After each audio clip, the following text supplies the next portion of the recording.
Hello everyone and welcome to Spoilers Obviously. I am your host Joel, and with us today, my lovely wife, Batyah. Hi. Hello. Hi, how you doing? I'm doing great. How are you? Great, I'm great. That's awesome. Well, today Moses couldn't join us because he is on army duty. Oh Yeah. man. I don't miss those days. So I have decided to force my wife against her will to do an episode with me. The things we do for love.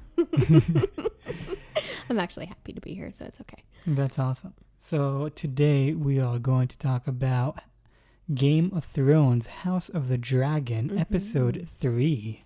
It was a good episode. What do you think of the show in general? Because this is the first time talking with you. Yeah. So I wasn't like a diehard Game of Thrones fan before. You actually forced me to watch it. So Like the things we do for love. Just like I'm forcing you to do this podcast. So the show itself was good, but I actually am liking this show, like this, what is it called? The House of Dragon. Yes, prequel. So I'm liking this prequel actually more than I was enjoying the show. And I'll tell you why. Because I didn't read any of the books and I wasn't crazy connected to most of the storylines. Like there were storylines here and there that I was connected to. But this show I feel like really is giving me a bit of an understanding about the dynasty of the Targaryens and what that actually meant in the world of Westeros.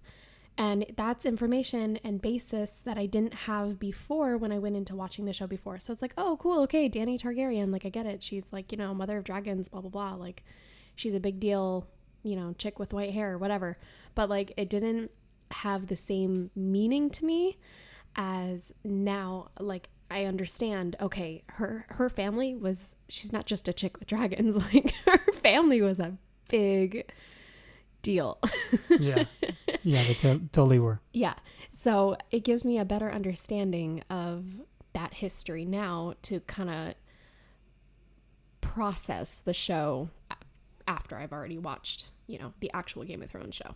Yeah. I feel like I have to do a rewatch. Yeah. I'm just going to take me forever. My non-existent spare time. But yeah, I feel like I'm going to have to rewatch now Game of Thrones once this season is over of the House of Dragon, so I can kind of reprocess all the information together. Well, that is awesome. I'm glad to hear that. This show most definitely does give a bigger background to the Targaryen family because they do focus mainly on the Targaryen family. Mm-hmm. And yes, this show is based on the book Fire and Blood, which is the Targaryen saying, Fire and Blood, just like... oh, really? They don't say that in the show at any point? They do say it. Really? Yeah, just like the Starks, the saying is, winter's coming. Mm. So this is the Targaryen saying. Yeah, I'll have to watch out for that. Yeah. I do want to say some fun facts before we dive into the episodes.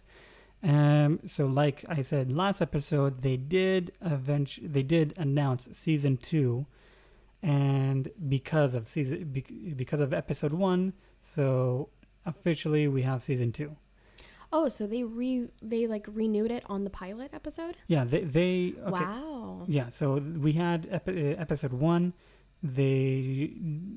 George R. Martin did not like it, and so they redid episode 1. Right, they had canceled it for a while, and then I remember that whole saga all over Instagram. Yeah, they canceled it, redid it, and basically everything was on the hopes of the success of episode 1. Mm-hmm. Once episode 1, was officially successful, 10 million viewers in one, weekend. Yeah, it was a pretty badass episode. Yeah. So they officially announced season 2. And now that they announced season 2, there are rumors out there about Elizabeth Olsen appearing in season 2. From the Avengers? From the Avengers, yes. Wow, that's going to be good. Do we know what role she's going to play? I don't know what role she's going to play. I have theories. She, by the way, she did the audition to play Daenerys Targaryen. Obviously, Obviously, she did not get that poet. Amelia all the way. But yeah, so no, there are now rumors that she will be in season 2. And interesting who she's going to play, because there are several theories who she's going to be. But there's also they did announce, but it's not also, same thing with Elizabeth, it's not yet confirmed that Henry Cavill is going to also appear in season 2. Oh, he was the one who played in The Tudors, right? And also The Witcher. In The Witcher, yes. Yeah, okay, so I loved his performance in The Tudors because I didn't watch The Witcher. It's too violent for me, which I can't really say that now after watching Game of Thrones, but he's a good actor, so that'll be interesting. Yeah, he's definitely a great actor. So I personally, if he does appear in season 2, I hope he will not be a main character of season 2. I hope we will see him as a flashback. And this is why. He really looks, when someone did like a Photoshop, like gave him long hair and blonde hair and all that. And he really looks, to me, when I saw that, I saw Aegon the Conqueror, the guy who conquered Westeros and created the throne with both of his sisters. So, and that happened basically about 100 years before House of the Dragon. Okay. So when I saw a picture of that, I was like, holy shit. Henry Cavill is, for me, Aegon the Conqueror. So I want to see him embody that character. That'd be pretty cool. Yeah. So if we do see him in season 2, I hope it'll be as a flashback as Aegon the Conqueror. We do see flashback in Game of Thrones with Beren seeing a flashback of the parents of Jon Snow. Right. So at the birth of Jon. Yeah. Right. So we could potentially see him in a flashback as that. If he's not going to be a flashback and he's not going to be Aegon the Conqueror, I have no idea who is going to play in this season 2. But about Elizabeth Olsen, there are rumors that, if also not flashback, there are rumors she's going to be the Red Woman. Who's the Red Woman? So the Red Woman, if you remember in Game of Thrones, the witch who was with Stannis. Right. So... Right. In some point, she takes off her necklace and we see her shapeshift into an old woman. Right. That necklace keeps her young. Enchanted, yeah. Yeah. So it's not confirmed, but she is. Some people say she's 400 years old. Some people say she's 200 years old. If she's 200 years old, that means she's a baby to her child during this time. Mm-hmm. If she's 400 years old, that means she's about 200 years old in this show. And we might potentially see her in this show. And the theory is that Elizabeth Olsen will play that character. Basically, Elizabeth Olsen will be, again, a witch. It seems like it's her archetype. Yeah. I actually could see that, though. I mean, knowing that... I'm not sure what's the name of the actress who played the Red Woman in the original Game of Thrones show. Mm-hmm. But I feel like there's similarities. I feel like I could see her pulling off that role. Yeah, I can also see that, but I have a different theory who Henry Cavill and Elizabeth Olsen might play. And who's that? So we do see a lot of time jumps. We see episode 1 and then episode 2. Between episode 1 and 2, there's 6 months different. Mm-hmm. Between episode 2 and 3, there's 3 years difference. Mm-hmm. Between episode 3 and 4, there's going to be a 1 year difference. Mm-hmm. So we are going to see a lot of time jumps and a lot of gaps. So because Henry Cavill and Elizabeth Olsen are joining in season 2, what if we have like a 20-year jump, maybe even more than 20 years, and we have the king and his new wife Alicent. Mm-hmm. We know she have a daughter. We know she has a son. In episode 4, I did see the promotion, the trailer for episode 4. Right. And we see her holding a baby. I'm assuming it's a girl. Mm-hmm. So my theory is, by season 2, we will see the kids, Rhaenyra's Rhaenyra's half-siblings, as adults, and we're going to see them, Henry Cavill and Elizabeth Olsen. Mm-hmm. That's my theory. Okay, that'd be interesting. That's a big time jump, though. I feel like that's a lot of information to skip over if they were to do that. They'd have to be really mindful about keeping to the books and like the timeline and not leaving big parts of information out like they did in this show, in this episode specifically. It is a time jump, but again, that is already season 2. Just alone in this season, between episode 1 and episode 4, that hasn't come out yet, we have about 4 to 5 years jump. That is alone 4 to 5 seasons compared to Game of Thrones. Right.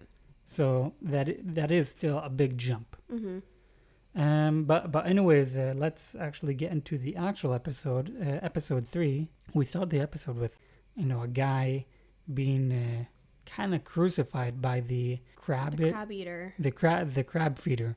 Feeder? I thought he was the crab eater. No, he doesn't eat crabs. He feeds the crabs. Oh. So, I guess that would make sense. so we started the episode. We see the crab feeder basically he basically crucifies someone to a wooden pole. Yeah. Oh gosh, that was hard to watch. And then the guy's like, my prince will come save me. And then we see Damien coming with his dragon, Caraxes. And the guy like, yes, my prince, save me. And then the dragon just, kills him by stepping on him. Yeah, like, it's better than being burned alive, though. I feel definitely. like it's a better death. It definitely is. But it's like, geez. As we opened the episode, brutality immediately. And I was like, Game of Thrones. Amazing. Amazing. We see like fire and all that. And then we basically jump to the day later, the morning of the Prince Aegon, who's 2 years old, of his birthday. They announced it's his birthday and all that. And we then later see Rhaenyra in the tree, when we have a huge difference between Rhaenyra episode 1 and Rhaenyra in this episode. Episode 1, she's like, yeah, I don't want to read. I don't care about history. Over here, she's like, by herself, wanting to learn history. So we see a very quick but a quick, change in her character. I mean, is she wanting to learn history, or is she just forcing herself to do the things she didn't want to do? Because before, in the first episode, we see her sitting with, I don't remember the character's name. Alicent. So we see her sitting with her, and like the two of them are best friends, and they're sitting in the tree and like, talking and giggling like friends do, and saying how she doesn't want to read. And if I remember right, I could be mistaken, but Alicent was actually reading to her. Yes, Alicent was reading to her. And so, yeah. So now she's lost that friendship. She's lost that connection, and she's stuck doing these things by herself. So she's got the musician guy behind her playing the music over and over and over, the exact same tune over and over again. And he's like, my lady, wouldn't you prefer to hear something else? And she's like, no, play. Like, play till your fingers bleed. Like, well, back then you didn't have Spotify, so yeah. It's true. No, so I think she's reading because she wants to, and she doesn't want to be in the party. She's bored out of her mind. Back then I think she's also jealous. I don't know if she's jealous more than like upset, because in last episode her dad basically said, I need to marry, not out of love but out of duty. Mm-hmm. And he was supposed to marry, I forget her name, but the little girl. The little girl, Valyrian. yeah, who's Valyrian. Her dad is from Valyria as well, and it's a very politically, that is a very smart move to do. The problem is he is in his 40s, she's 12. Pedophilia, yeah, back then, Not really. But he didn't want to marry her because he's been, Alicent has been kind of digging her way into the king's heart. As per her father's request. The hand of the king. Right. And he kind of fell in love with her. So the smart move to do was to marry that little girl. But he tells Rhaenyra, I have nothing to do. This is my duty. And she's like, yeah, I get it. No problem. I'm okay with it.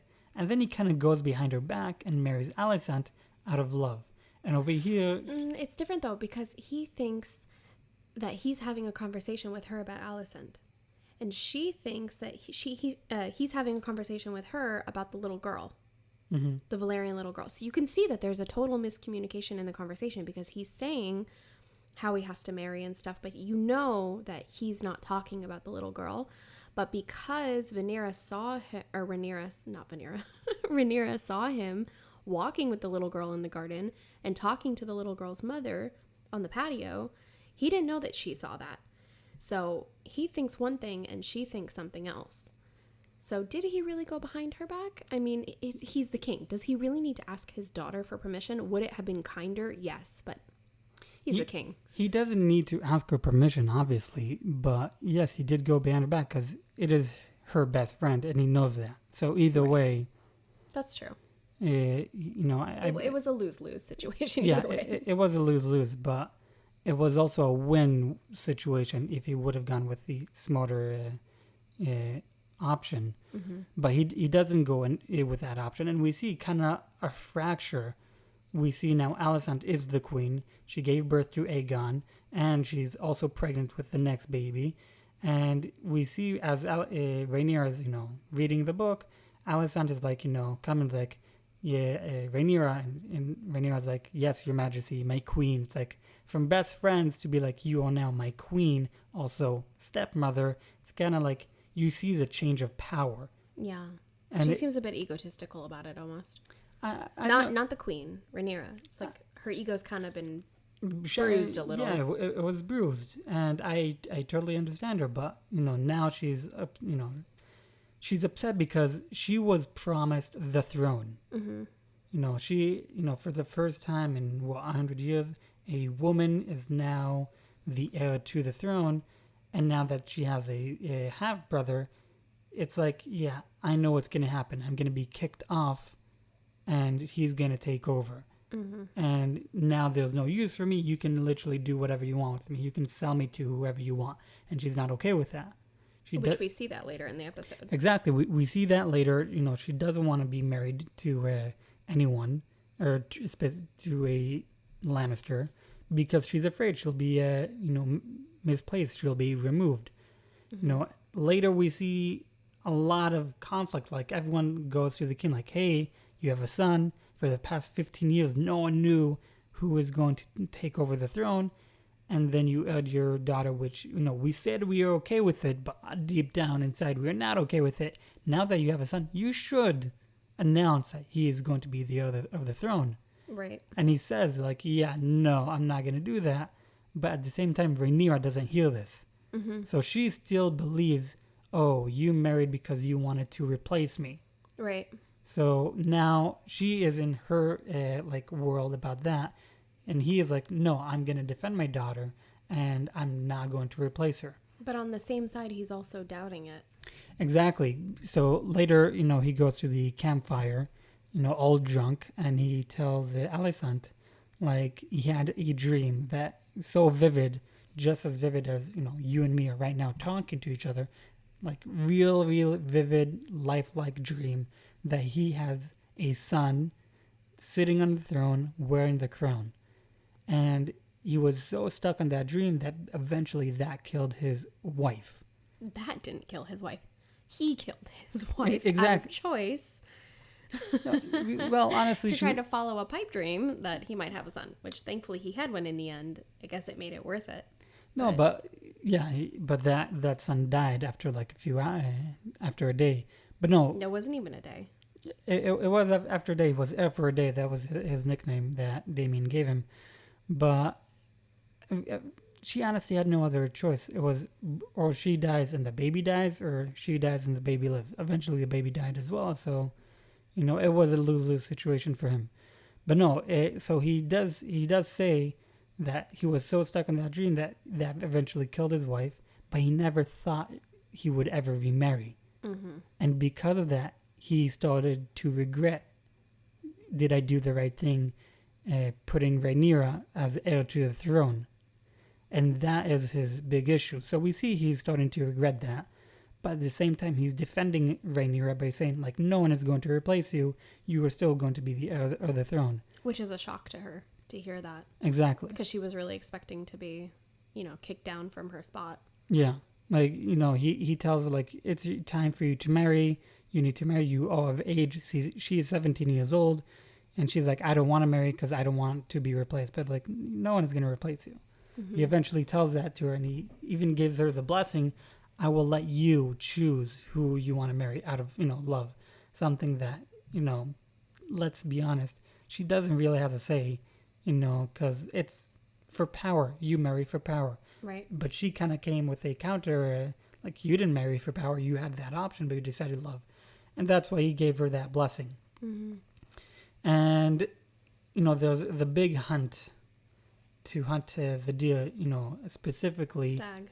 Yeah, specifically a white stag. Mm-hmm. And it's like a symbol that if you, kill that stag, it's a symbol that the baby, or, Aegon, is the rightful heir and he should be the king, and like a lot of symbolism. And in the meantime, when the hunt is happening, before Rhaenyra actually finds out that her father is okay with her still being the heir to the throne, because that happened way later in the episode, she is all pissed off at him, so she runs away. And one of the guards follows her. The King's Guard. The King's Guard, he follows her. And then they go on their own adventure, and we have the king who is hunting, but not really. Everything is being done for him. Yeah, he's just there for the kill, so he can take credit, but he's not actually hunting anything. Yeah, and he doesn't really do a good job, because when he hits, stabs the stag for the first time, he wounded him. Yeah, he totally missed the heart. Which he had to get instructions from the other guy, like, you got to go a little to the left. Yeah, which is a bad sign. Like, what, dude? You don't know how to hunt. You don't know how to, like, everything is being fed to you, and yet you don't know what to do. You see, like, yes, he's a king who's trying to make peace, but he doesn't know what he's doing. He doesn't know how to control it. Mm-hmm. We see, like, other people kind of playing the Game of Thrones, playing him and doing whatever they want with him, and he doesn't really realizes it. And it's sort of always that way, though, in royalty. Essentially, like, you're born into the line, but at the end of the day, you're kind of a pawn. You have some say, but it depends on the advisors around you, and you're still a pawn. Like, exactly. It's a part of the role. It definitely is. It's a part of the role. But we see that, like, they kill a regular brown stag. And Rhaenyra is being attacked by a boar, and she is able to do what Robert Baratheon was not able to do, which kill the boar. Right, I totally forgot about that. Yeah.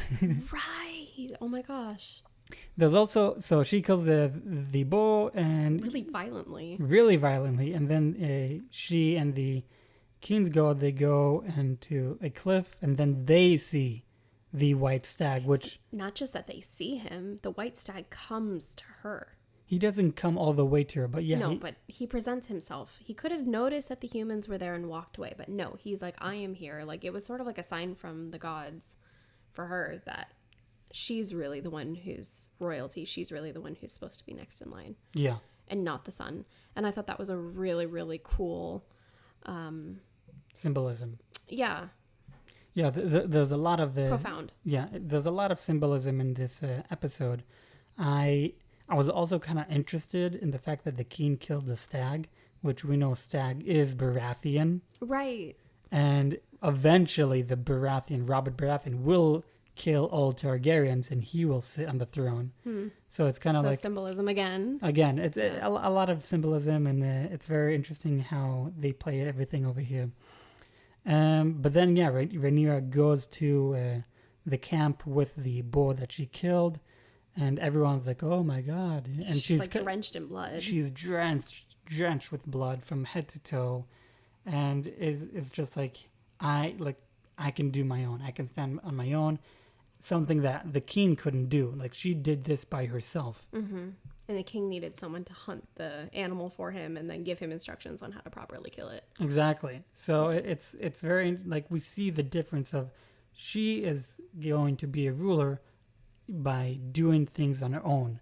Mm-hmm. Also, in episode 2, when she went to Dragonstone to get the egg from Damien. Right. Was it in episode 2 or an episode? Anyways. No, I think it was, I don't remember. Anyways, it was episode 2. When she went, like, she did it on her own. And the king did, like, yes, the king said, I'm going to go do it. But at the end, he didn't do it. Yeah. And we see, like, okay, she takes initiation. She gets shit done. That's exactly. Exactly. We also meet two Lannisters, who are twins. And we do know Lannisters have twins, Jaime and Cersei. So it is, in the family. And we also see an interesting character who is crippled. I don't remember his name, but he is going to be a very important character when it comes to manipulation. So we have something similar between him and Tyrion Lannister, that both of them have a physical deformed look. Mm-hmm. And, Tyrion is... Physical deformity. Yeah, a physical deformity. That is exactly what I'm trying to say. But this guy is, his leg is kind of crooked. He was born... that guy. The one who came to sit by all the queens. With all the ladies. All the ladies, yeah. So why is he very important? He tells us, the gods didn't bless me, so I cannot go to war. You can't go to hunt. I can't go to hunt, so may I please sit with you? And Tyrion, because of his physical deformity, he tells us, I can't go to battle, but what can I do? I can build my mind. I can, work my mind. And he's a very, small person, book-wise. Yeah. This guy basically is the same thing, but he's not smart book-wise. He's smart when it comes to rumors and, whispers. And I think the word is cunning. He's very cunning. He's he's going to be very cunning, and we should put an eye on him. Okay. What I'm saying. Yeah, we should put an eye on him. And then we have one of the biggest, amazing moments of this show, which is we continue the battle with the crab feeder. So the battle with the crab feeder, which takes place in the Stepping Stones, it's been going on for 3 years now. And it's a long time. It's a long, long time for that battle to go. And we do see the dragons. So to imagine, they've been fighting with 2 dragons for 3 years. Yeah. And what's with that dragon? With the new dragon? The one that looks like a worm that you kept saying? You're like, this dragon really bothers me. Okay, that is Daemon's dragon. Yeah. So yeah, to me, he looks like a worm. He doesn't really look like a dragon compared to the other dragons we've seen so far. His body's weird. It looks more like a snake with legs. Yeah, and wings. And wings. Yeah. But no, to imagine they've been doing this fight with, for 3 years with 2 dragons, essentially 2 dragons, and not winning that, damn, this guy, this crab feeder he's a very smart guy if he's been able to continue doing this battle for this long. Yeah, and they said that it was because he kept hiding in the caves. Yeah. In the sea caves over there. He's, they were hinting to him in episode 1. Episode 2, we saw him, and I was like, oh my god, okay, this is a very interesting guy. Who is he? And then here in episode 3, spoilers, they kill him violently. And the worst part of it, we don't get to see it. I know. It's not really Game of Thrones style to leave the big battle out. Yeah, it's not. The big battle, the big death. I feel they're rushing with all of this. Mm-hmm. At some point, Alicent and the king, they sit in the room and, Alicent, reads the note. And she asks the king, what are you going to do with this? It looks like Daemon is asking for aid. And he's like, yeah, he's not going to ask for aid. It wasn't Daemon. It wasn't Daemon. But it was the boatmaster's brother who was asking for aid. And up till now, for the past few years, the royal house, they were not actually helping in this battle, because the king kept saying, hey, it's not my problem, because Daemon, he started this battle. We are not a part of it. But it's true though, because Daemon went off to go fight this battle to kind of get some props for himself. He wanted some pats on the back, and he wanted to do stuff that his brother wasn't agreeing to. And because Daemon, being the person that he is and having an ego the size of Westeros, so he just needed to do this for himself. He needed to start this battle and win this battle for himself. And that's also why Rhaenyra said, I think it was Rhaenyra, at one point she said that Daemon would rather die than ask for help. I think it was the king who said that. But was it? It could Someone said it at some point. Yeah, but the thing is, Daemon saw and noticed, okay, the crab feeder is getting, he doesn't care about who you are and where you stand. He's going to kill you. Mm-hmm. And he noticed that very early on. And the king is like, no, he's a low-level person. He doesn't really matter. and that's why the king did not pay attention to him. But Damien took, a stepping stone and made this battle. So yes, Damon did start this battle to stop the crab feeder. But we see how the Alicent reads the letter, and she then tells the king what is the best thing for the kingdom: the crab feeder to thrive or fall down and die. And that is what changes the king's mind, because everyone basically told the king, if you help Damon, it's a sign of weakness, because you didn't help him up till now. But the fact that, his wife, Alicent, was able to change his mind, it also shows us that she has an influence on him. As every wife does. I mean, yeah, it's like they say in My Big Fat Greek Wedding about the man may be the head, but the woman is the neck, and she can turn the head any way she wants. So it's kind of with some, no, but you see that with some characters more than others. So you see that with this king, though, is that he seems, even though he's stubborn, he seems a bit impressionable. And like sometimes he would rather listen to his advisors and the people around him rather than actually take the action that needs to be taken as king.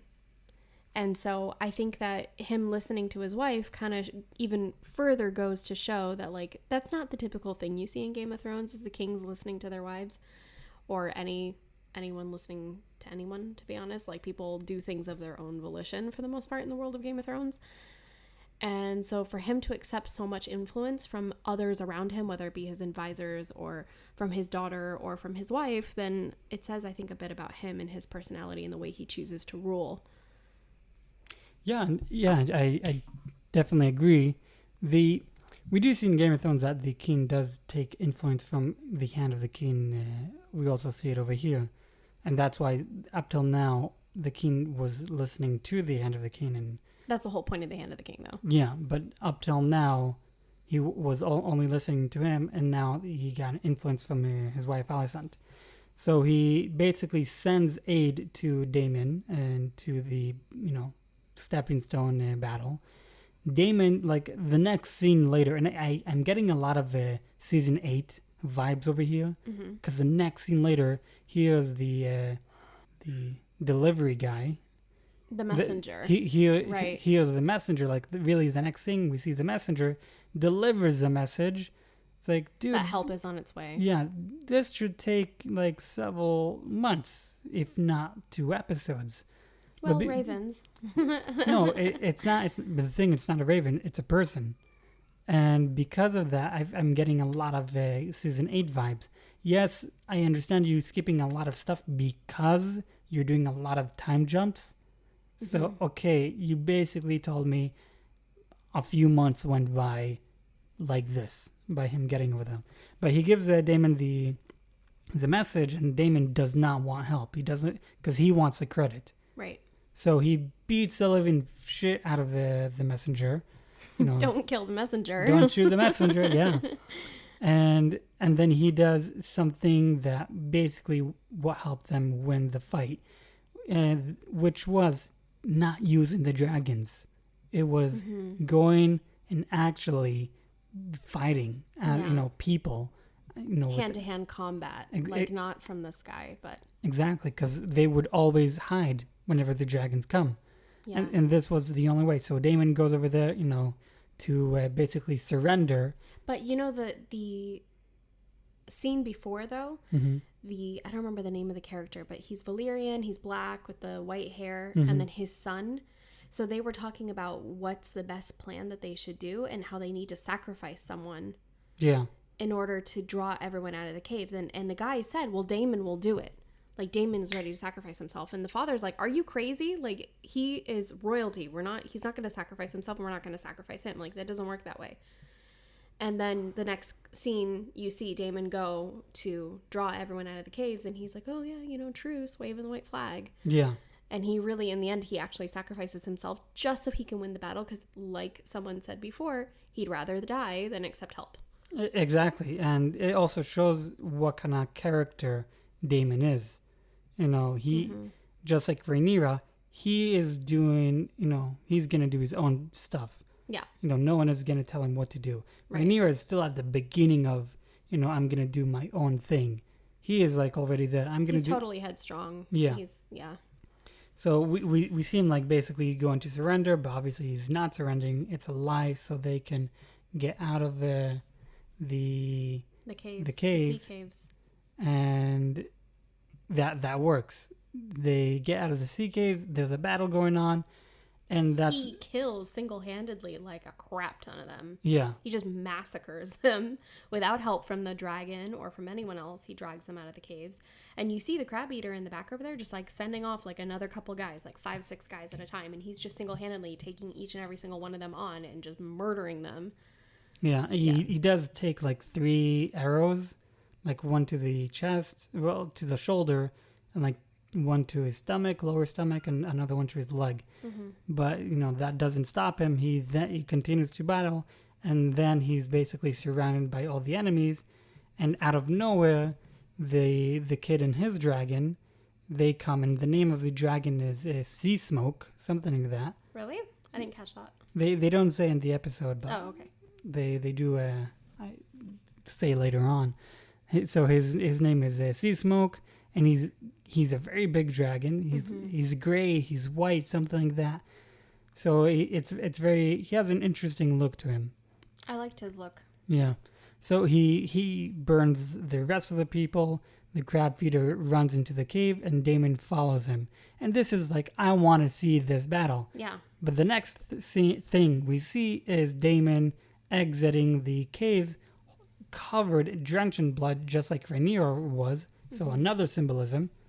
And, walking with the torso of the crab feeder. He's dragging him by his hand on the floor. Yeah. The top half of him.